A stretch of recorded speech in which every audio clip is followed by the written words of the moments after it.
aktivitas seperti berjalan, menggerakkan tangan, mengunyah makanan, dan lain-lainnya. Sistem ini memungkinkan Anda untuk melakukan berbagai kegiatan seperti berbicara, menelan, bernapas, serta semua aktivitas mental termasuk berpikir, belajar, dan mengingat. Sistem persyarafan pada manusia terdiri dari beberapa bagian, yaitu 1. Sistem syaraf pusat, terdiri dari otak dan sumsum tulang belakang. Sistem saraf pusat berfungsi untuk mengatur dan mengendalikan seluruh aktivitas tubuh. 2. Sistem saraf tepi, terdiri dari sistem saraf somatik dan otonom. Kedua sistem ini bekerja sama mengendalikan seluruh aktivitas di dalam tubuh, baik yang disadari maupun tidak. Berikut adalah bagian-bagian sistem saraf manusia, utamanya yaitu 1. Otak atau encephalon. Otak merupakan pusat pengendalian utama sistem saraf dan menjadi organ paling kompleks dalam tubuh manusia. 2. Sumsum tulang belakang atau spinal cord. Setelah itu, ada sumsum tulang belakang yang termasuk sistem saraf pusat. Ini merupakan saluran saraf yang menghubungkan otak dengan bagian tubuh lainnya. Fungsi utamanya untuk menghantarkan sinyal-sinyal saraf antara otak dan bagian tubuh. 3. Saraf perifer atau Peripheral Nervous System atau PNS. Sistem saraf perifer meliputi seluruh saraf di luar otak dan sumsum tulang belakang. 4. Saraf kranial atau cranial nerves. Sistem saraf kranial adalah serangkaian saraf yang langsung berhubungan dengan otak dan mengontrol berbagai fungsi sensorik dan motorik di kepala dan leher. Fungsi sistem saraf manusia: 1. Pengaturan gerak, 2. Mengatur panca indera, 3. Fungsi kognitif, 4. Regulasi emosi, 5. Pengaturan detak jantung dan pernafasan, 6. Mengatur sistem pencernaan, 7. Respon terhadap rangsangan, 8. Pengaturan suhu tubuh, 9. Mengatur keseimbangan tubuh. Sistem endokrin.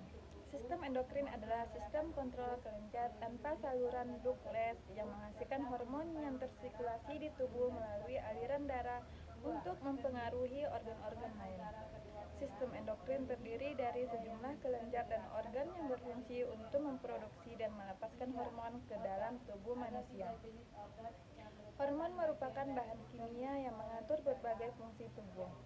Zat ini juga berfungsi dalam membawa pesan melalui darah menuju organ, kulit, otot, dan jaringan lainnya. Contoh hormon yang dihasilkan oleh sistem endokrin antara lain: 1. Insulin. Hormon yang dihasilkan oleh pankreas dan berfungsi untuk mengatur kadar gula darah. 2. Adrenalin. Hormon yang dihasilkan oleh kelenjar adrenal dan berfungsi untuk meningkatkan detak jantung, tekanan darah, serta mempercepat pernapasan. 3. Testosteron. Hormon yang dihasilkan oleh testis pada pria dan ovarium pada wanita. Hormon ini berperan dalam perkembangan karakteristik seksual sekunder pada pria seperti suara yang lebih dalam dan pertumbuhan rambut wajah. Pada wanita, testosteron membantu menjaga massa otot dan tulang. Gangguan kesehatan yang bisa terjadi pada sistem endokrin yaitu 1. Diabetes, 2. Gangguan tiroid, 3. Hipogonadisme, 4. Sindrom ovarium polikistik, 5. Osteoporosis. Sistem reproduksi. Sistem reproduksi pada manusia adalah sistem biologis yang bertanggung jawab untuk reproduksi dan perkembangan manusia.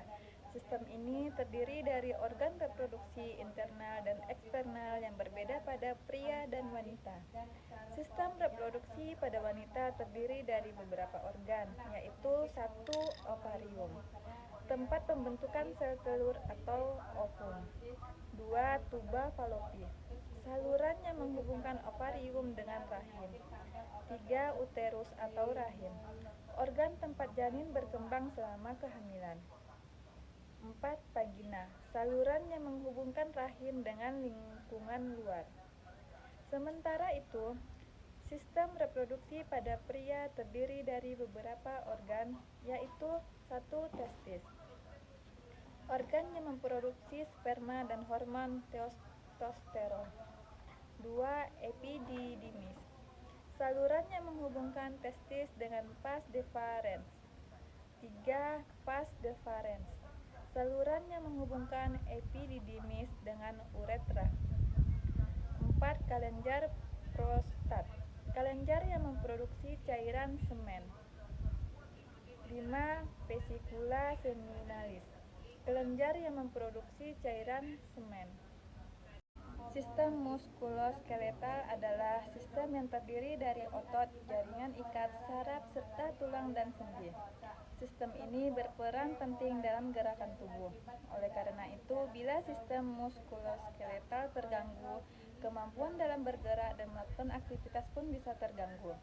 Sistem muskuloskeletal terdiri dari beberapa bagian dan jaringan tubuh, yaitu 1. Tulang, berfungsi untuk menopang dan memberi bentuk tubuh, menunjang gerakan tubuh, melindungi organ-organ tubuh, serta menyimpan mineral kalsium dan fosfor. 2. Sendi, sambungan antara kedua tulang. Sendi ada yang bisa digerakkan, tetapi ada juga yang tidak bisa digerakkan. 3. Otot, ada 3 jenis otot yang merupakan bagian dari sistem muskuloskeletal, yaitu otot rangka, otot jantung, dan otot polos. 4. Tulang rawan, sejenis jaringan ikat yang menutup sendi. 5. Ligamen, ligamen adalah jaringan ikat yang menghubungkan tulang dan sendi. Ligamen terdiri atas serat elastis yang tersusun dari protein. Jaringan ikat ini berfungsi untuk menopang sendi seperti lutut, pergelangan tangan, pergelangan kaki, siku, dan bahu, serta memungkinkan pergerakan tubuh. 6.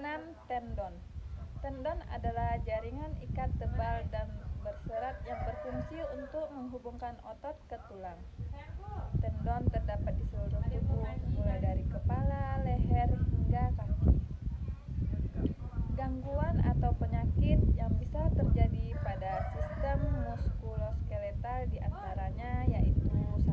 Cedera, misalnya patah tulang, dislokasi, cedera otot, dan keseleo. 2. Kelainan bentuk tulang, misalnya akibat cedera, osteoporosis, penyakit degeneratif, kelainan genetik, dan tumor atau kanker. 3. Osteomielitis, atau infeksi pada tulang dan jaringan di sekitarnya. 4. Gangguan persendian, seperti radang sendi, robekan ligamen, bursitis, dislokasi sendi, nursemaid elbow, dan nyeri sendi. 5. Gangguan pada sendi lutut meliputi cedera meniskus dan robekan pada ligamen lutut, masalah pada otot, misalnya otot robek, atrofi otot, cedera hamstring, dan sarkopenia atau berkurangnya massa otot berakibatkan penuaan.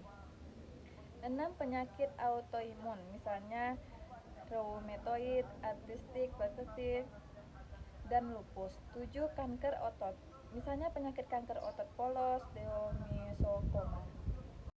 Sistem respirasi. Sistem respirasi adalah sistem organ yang terdiri dari beberapa bagian yang bekerja sama untuk memungkinkan pertukaran gas antara tubuh dan lingkungan. Sistem respirasi manusia terdiri dari 2 bagian utama, yaitu sistem respirasi atas dan sistem respirasi bawah. Bagian-bagian dari sistem respirasi atas meliputi hidung, rongga hidung, faring, laring, dan trakea atas. Sedangkan sistem respirasi bawah meliputi trakea bawah, bronkus, bronkiolus, dan alveolus. Proses pernapasan dimulai dengan menghirup udara melalui hidung atau mulut, kemudian udara masuk ke dalam trakea dan menuju ke paru-paru.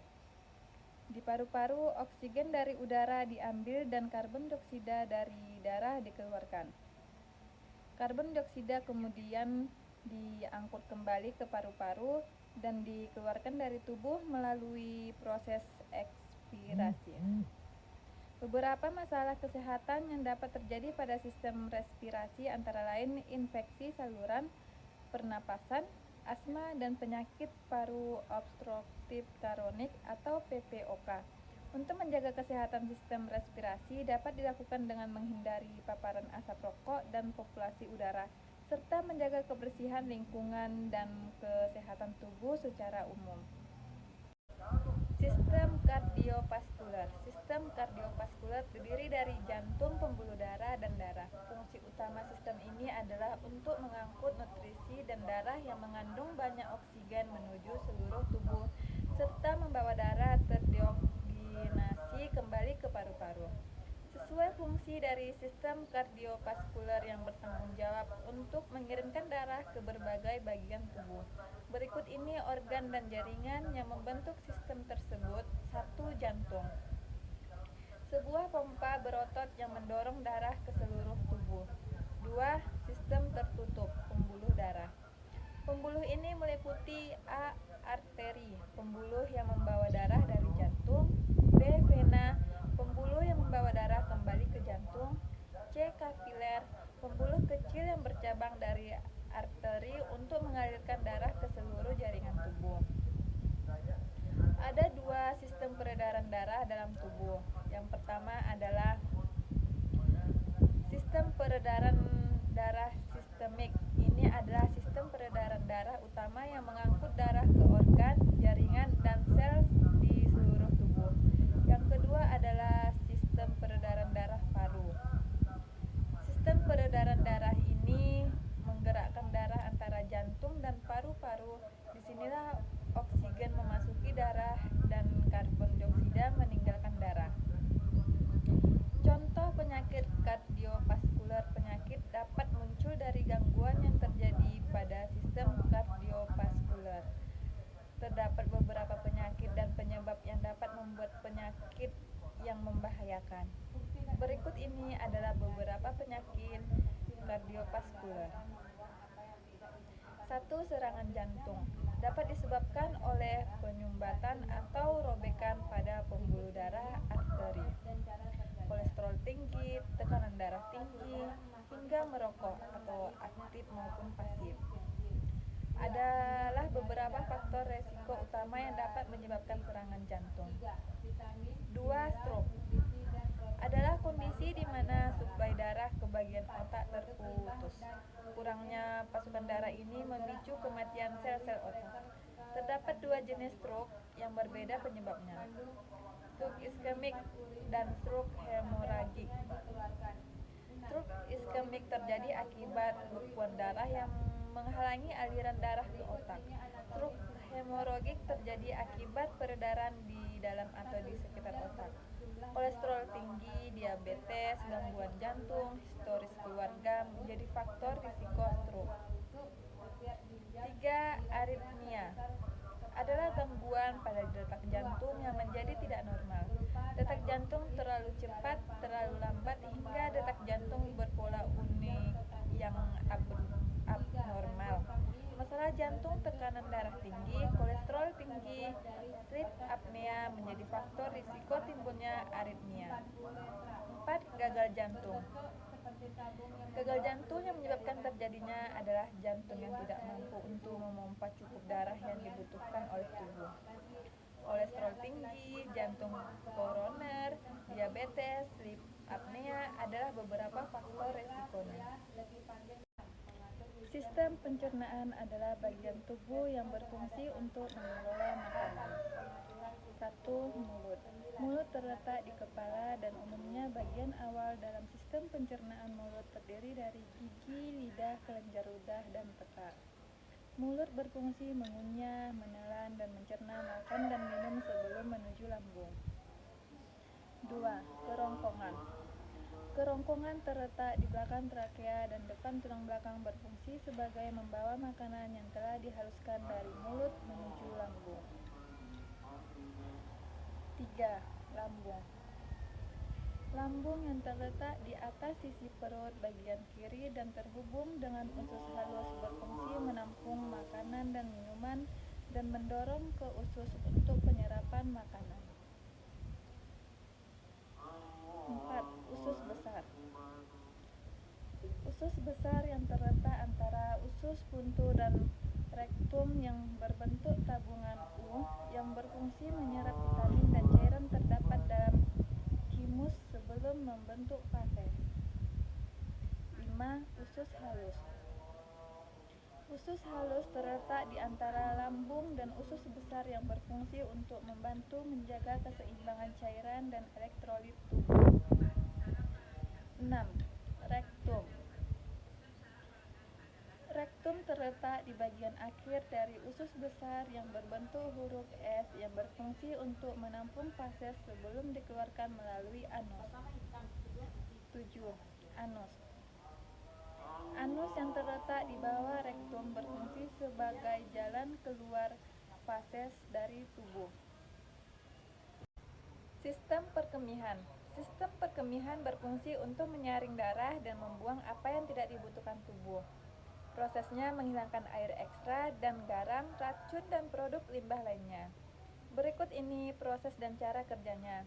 A. Darah memasuki setiap ginjal melalui banyak arteri kecil. B. Ginjal menyaring darah, memisahkan racun dari nutrisi. C. Vitamin, mineral, nutrisi, dan protein kembali ke aliran darah. D. Produk limbah dan urin bergerak melalui ureter ke kandung kemih. E. Kandung kemih menyimpan urin sampai waktunya dikeluarkan. F. Urin dikeluarkan tubuh melalui uretra. Berikut ini anatomi sistem perkemihan. 1. Ginjal berjumlah 2 buah masing-masing ada di kedua sisi belakang perut, tepat di bawah tulang rusuk. 2.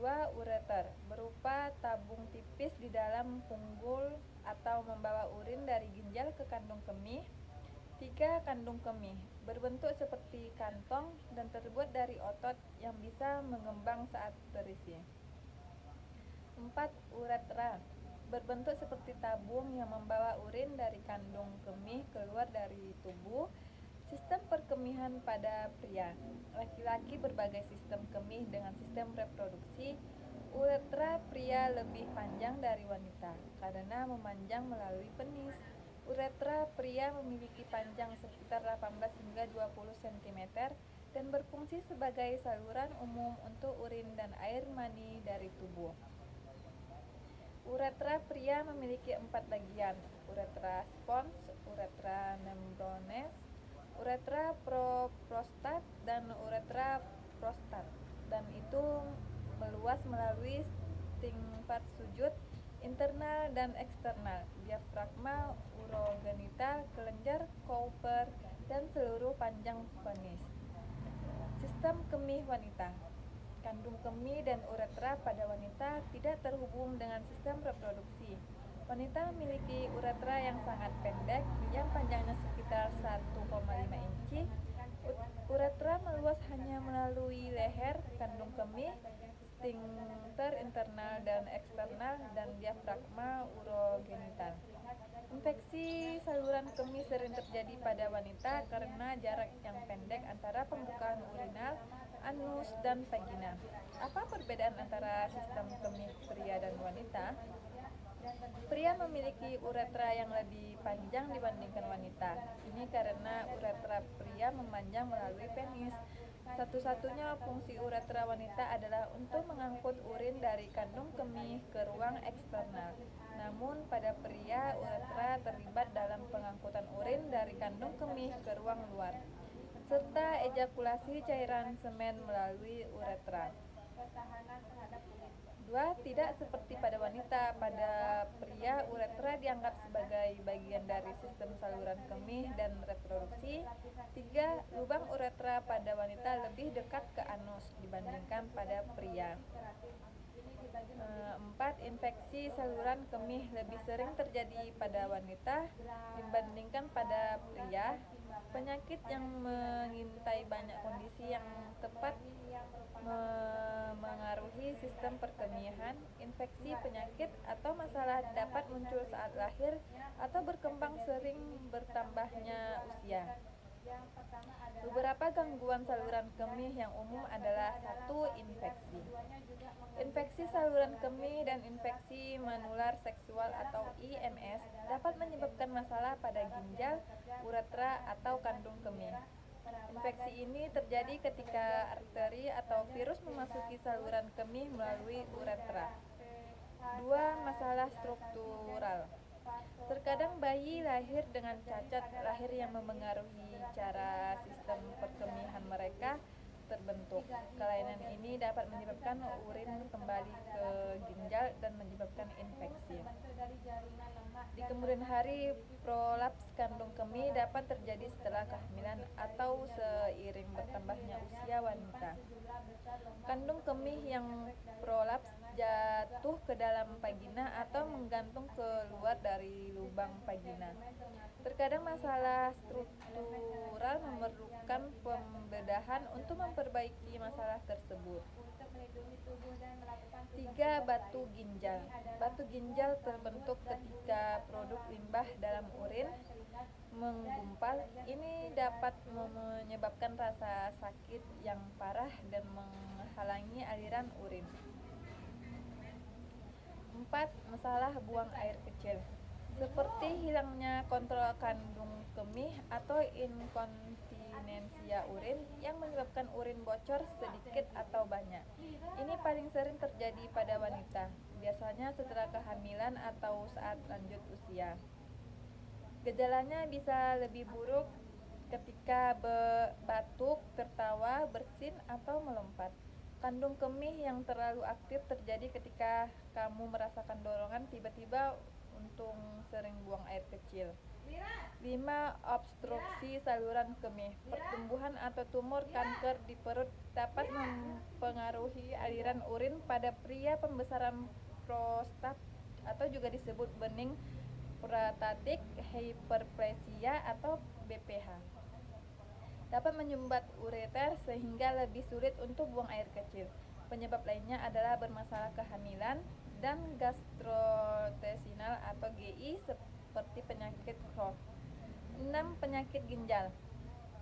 Penyebab paling umum dari masalah sistem perkemihan ini adalah tekanan darah tinggi dan diabetes. Kondisi genetik yang disebut penyakit ginjal polikistik menyebabkan kista berisi cairan terbentuk di dalam ginjal. 7. Sistem interstital. Penyakit ini menyebabkan peradangan atau pembengkakan dan iritasi di kandungan kemih. Obat-obatan dan terapi fisik dapat memperbaiki gejala penyakit ini. Sistem integumen. Sistem integumen adalah sistem organ yang membedakan, memisahkan, melindungi, dan menginformasikan hewan terhadap lingkungan sekitarnya. 1. Epidermis atau kulit ari. Epidermis atau kulit ari adalah lapisan pertama kulit dan terdiri dari sel-sel tipe epitel. Ini bertanggung jawab untuk memberikan fleksibilitas dan ketahanan terhadap kulit. Itulah sebabnya ia bertanggung jawab untuk menjadi garis pertahanan pertama tubuh. Sel-sel yang membentuk lapisan ini disebut keratinosit dan bertugas memproduksi keratin. Ini dibagi menjadi 4 jenis: basal, berduri, granulat, dan timbangan. Pada gilirannya itu adalah melainkan yang merupakan bertugas memberikan pigmentasi pada kulit. 2. Dermis. Ini adalah lapisan berikutnya untuk epidermis. Ini dipisahkan menjadi 2 lapisan. Yang pertama adalah retikular dan yang kedua adalah vatikar. Keduanya juga mengandung serat kolagen dan serat elastis. Di dalam lapisan ini adalah sebagian besar ujung saraf yang bekerja bersama dengan indera peraba dan juga kelenjar keringat, kelenjar subcutaneous dan pembuluh darah. Vasodilatis dan vasokonstriksi terjadi pada lapisan ini. Gerakan ini mengatur aliran darah di kulit. 3. Hipodermis. Lapisan terakhir dari semua adalah hipodermis. Itu berbentuk dari jaringan lemak dan lemak yang memiliki fungsi mengisolasi tubuh sebanyak mungkin dari dunia luar. Pada gilirannya, menyimpan sejumlah besar lemak untuk melindungi efek dari goncangan dan juga untuk menyimpan energi. Aksesoris sistem integumen termaksud di samping kulit, elemen-elemen lain yang bertindak bersamaan dengan itu untuk melindungi tubuh dan melakukan tugas-tugas lain. Ini adalah kuku, rambut dan bulu atau rambut tubuh, dan keringat dan kelenjar submucous. 1. Kuku. Kuku adalah struktur yang dibuat oleh tubuh dari keratin dan melakukan dua fungsi utama. Yang pertama adalah untuk bertindak sebagai plat pelindung di area jari dan kaki. Atau tanpa itu, kuku akan menjadi area yang terlalu sensitif. Yang kedua ini untuk membantu meningkatkan sensitivitas dari ujung jari karena berfungsi sebagai penyeimbang jari, menghasilkan tekanan yang bertentangan dengan yang dihasilkan saat kita menekannya. 2. Rambut. Rambut ditemukan di sebagian besar tubuh kita dan membantu dalam berbagai cara tergantung di mana itu. Misalnya rambut yang ada di daerah tengkorak, membantu mencegah radiasi matahari dari mempengaruhi area kulit kepala atau kulit sementara di lengan atau kaki mereka, membentuk untuk mengatur suhu tubuh. 3. Kelenjar submucous dan keringat. Kelenjar submucous dan keringat. Kelenjar keringat bertanggung jawab untuk mengeluarkan keringat. Ini adalah cairan yang melakukan fungsi ekskresi dan pendinginan. Dalam komposisinya adalah sejumlah besar racun dan zat pelindung tertentu yang melindungi tubuh dari mikroba. Sistem imun atau sistem kekebalan tubuh merupakan suatu sistem perlindungan secara biologis yang ada di dalam tubuh manusia dengan tujuan untuk menangkal radikal bebas yang menyerang sehingga seorang individu akan terhindar dari penyakit. Apabila sistem ini dapat bekerja dengan baik, maka seseorang akan terhindar dari serangan virus ataupun bakteri, bahkan dapat mencegah dari serangan kanker. Fungsi sistem imun. 1. Sistem pertahanan. Fungsi utama dari sistem ini adalah sebagai sistem pertahanan tubuh, baik itu penyakit yang dapat menular atau yang disebabkan oleh virus dan bakteri. 2. Keseimbangan homeostatis. Homeostatis adalah keseimbangan yang ideal dalam tubuh yang berfungsi untuk memenuhi kebutuhan tubuh dengan cara berinteraksi dengan seluruh sistem yang terdapat dalam tubuh. 3. Perbaikan jaringan. Fungsi ketiga adalah untuk memperbaiki jaringan dengan cara mengeliminasi jaringan sel yang sudah mati atau rusak dalam tubuh. Selain itu juga untuk mengeliminasi sel yang tidak normal. Pembagian sistem imun. Berikut adalah penjabaran dari masing-masing pertahanan tersebut. Pertahanan non-spesifik. Pengertian dari sistem pertahanan non-spesifik adalah sistem pertahanan tubuh dengan tidak membedakan antara mikordia patongan satu dengan yang lain. Pertahanan non-spesifik ini terdiri atas pertahanan fisik, mekanis, kimiawi, dan biologi. Adapun ciri dari sistem ini adalah tidak begitu selektif, tidak dapat mengingat infeksi sebelumnya. Eksposurnya menjadikan respon yang maksimal. Terdapat komponen khusus yang dapat menangkal radikal bebas. Pembagiannya yaitu 1. Pertahanan fisik, 2. Pertahanan mekanis, 3. Pertahanan kimiawi, 4. Pertahanan biologis. Sistem pertahanan spesifik. Sistem pertahanan spesifik adalah sistem pertahanan tubuh yang peka terhadap patogen tertentu yang sudah masuk ke dalam tubuh manusia setelah melewati sistem pertahanan non-spesifik. Adapun ciri dari sistem ini adalah sangat selektif, dapat mengingat infeksi sebelumnya. Reaksi antara semua benda asing berbeda-beda, melibatkan antibodi dan membentukkan sel pembagiannya yaitu 1. Limfosit, 2. adalah antibodi